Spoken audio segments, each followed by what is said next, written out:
synergy. It's ridiculous. The team combos that they can pull off are just absurd. Exquisite.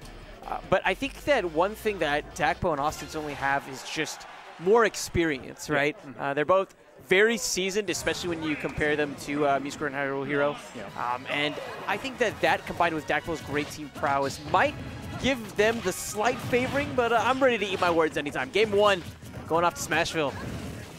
And of course, we got to take a minute to talk about some of the roles that we're going to be seeing from each team. Yeah, so the Luigi is an interesting pick. He is a character that Dakpo has been playing more often. The Luigi is interesting because he puts on a lot of damage. You know, he'll get grabs and he'll put on those huge strings off of down throw. He can also randomly get kills off of gimps from down Bs, and also has like that up smash. It's kind of like the Mario up smash. You can expect to be throwing that in there and just getting kills at pretty consistent %. So he's going to be playing kind of like a dual role of damage dealer and stock taker, but Luigi's also kind of frail because of his recovery. If he gets sent too far off stage, if Awestin leaves him alone too long, Dakpo can have bad things happen to him. Oh, right now, bad things happening to Hyrule Hero. And that's one thing I was worried about was Link's landing options in general. It feels at times that it's rather lackluster. You have the down air, which has a great disjoint, but that's such a huge commitment at the end of the day. Yeah, I mean, the other things he has is neutral air. It's also a pretty big commitment. Forward air, got a good disjoint, but super slow. His aerial mobility, not particularly impressive. Doesn't have any tricks in the air really to like change up his momentum. So if he's falling above you, well, that's a great trick from you, courtesy of Dakpo. Eats an up smash, almost gets a down smash as well, but wait a minute! Oh. Going for two and ends up converting huge. This is going disastrously right now from Mew² and Hyrule Hero. Yeah, that's what I'm talking about with the Luigi. Just suddenly like, oh, you're in the fine position. You're at 0%. You couldn't possibly die, right? Wrong. Luigi will just eat that up. Oh, definitely. Dakpo got Hyrule Hero in a pretty good position now.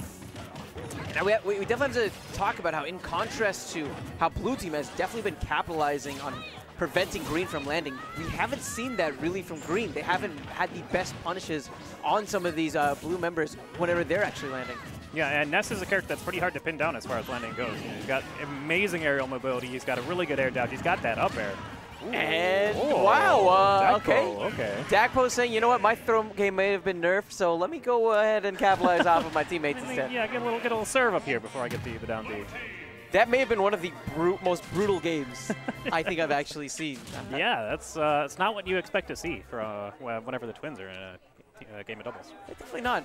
Again, like when I look at them, they're really smart players in neutral, but I really expect them to have great punishes. But we didn't really see those great punishes that I'm so accustomed to seeing, and I think a lot of that really does deal with the other team's superior threat assessment. You're able to look at a situation and understand whether they need to commit more towards the current target or if they need to shift to maybe defend their teammate. Yeah, but that is so important in doubles. If you can manage to cute little footstool there. Yeah, not as you're saying, you know, having the in-the-moment decision of whether or not you're going to be trying to put on more damage, take advantage of the situation you're in, or go back and help your teammate despite the fact that you might not necessarily get guaranteed damage on the person attacking your teammate, is always a very, very important part of doubles. Now, again, I'm wondering what sort of role we need to see from Hyrule Hero. Does he need to be sticking in the back lines, chucking out these bombs and projectiles, or does he need to be getting up close in person? Yeah, I think normally you would see him play a bit more throwing projectiles, but it's not really working against this team, just possibly because they just do so much damage whenever they do get in. Ness and Luigi both have great down throw combos. They output a lot of damage. Wow. And they're getting really consistent low KOs as well. Again, just the awareness that we're seeing from Blue is very strong as well. It might not have the same amount of team synergy on punish as Green does, but they're really good at noticing in the moment when they can get away with that extra aerial connection. Yeah, it'll be especially important if we see Dakpo get any more of those down B games like he got game 1. Oh, the up B actually getting the distance lowered since he hit Mew². So now Green team is in the stock lead, but that back throw will even it right back up.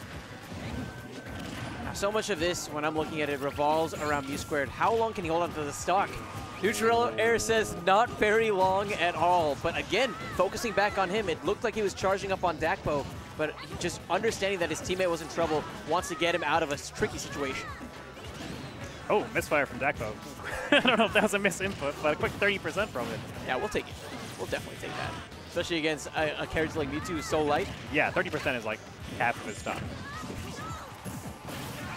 charging it up for all that it counts. F smash won't connect, but there we go. Hyrule Hero and Mew², a quick two-piece, and they find themselves in the lead from a stock standpoint. These percents, however, make each of these lives incredibly fragile. Oh, and that was a lot of damage, blocking the Shadow Ball and throwing him into Austin's up air. Oh, another throw. Oh, and Awestin couldn't go for the follow-up because Hyrule Hero was just in the same vicinity. But there's the up smash to put Hyrule Hero at just one, as well as the tornado. Again, just the capitalizations off of grabs have been remarkable from Dakpo, even though they're not his own grabs, as we're so used to seeing Luigi's go. Yep. We talked about the fact that Green has really good team combos together, but that has been pretty consistent. The back throws into follow-ups from their teammates. Yeah, it's not the flashiest combos per se, but they work. Yes, the simple 1-2. Wow, is there a jump left?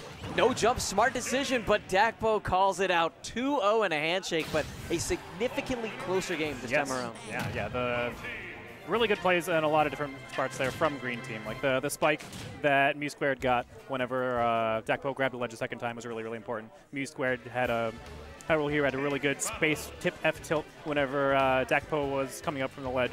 But in the end, it's Dakpo and Awestin. So See that in the end, I thought when you said in the end, you just take a sip, just real quick, like that's none of my business. That actually is my business.